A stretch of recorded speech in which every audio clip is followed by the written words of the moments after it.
Bonjour, je suis Bruno Fischer et nous allons parler dans cette petite vidéo d'exploitation des données statistiques à une variable sur une calculatrice Casio. Les données que nous avons sont celles que j'ai présentées dans la petite liste Excel et nous allons maintenant devoir les mettre dans la machine avant toute chose. Donc pour cela, menu statistique. Là vous avez devant les yeux un éditeur de liste qui comprend jusqu'à 6 listes. On va rester dans l'éditeur. Nous sommes dans l'édit et nous allons entrer les données. Donc on peut les entrer une par une. Voilà, on est prêt et maintenant on est prêt à les exploiter. La première chose qu'on peut avoir envie de faire, c'est de les ordonner. Nous utilisons là, sort ascending, voilà.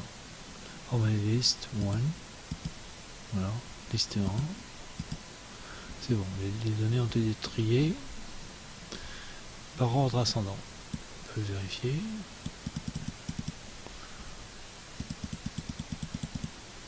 Voilà. Donc ça nous permet peut-être de compter le nombre de 1, le nombre de 2, etc. etc., etc. Ok.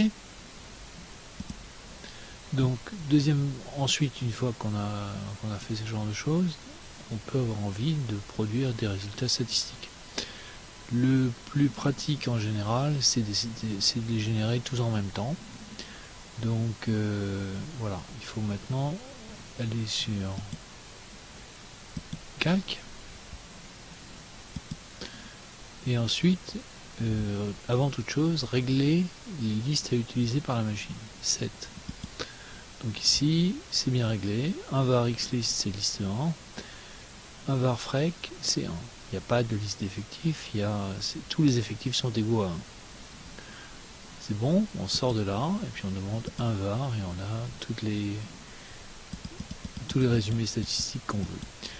Juste un mot, les quartiles sont pas forcément calculés de la même façon que dans le cours. Il y a beaucoup de conventions possibles pour le calcul des quartiles. Donc ne vous fiez pas aux quartiles donnés par la machine. Deuxième cas, au lieu d'avoir des données, donc données individu par individu, vous pouvez les avoir dans une table d'effectifs. Comme ça par exemple.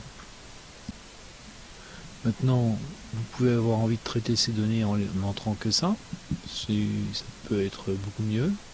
Donc on va les entrer dans la liste 3 et 4, par exemple. On peut utiliser les listes qu'on veut.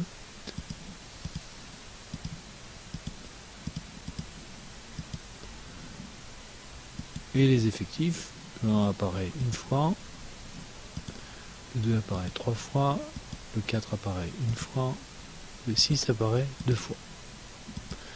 Voilà. Maintenant, il faut dire à la machine d'utiliser les listes 3 et 4. Donc, la liste des X, ça devient la liste 3. Et les effectifs ne sont pas tous égaux à 1. Ils sont dans la liste 4.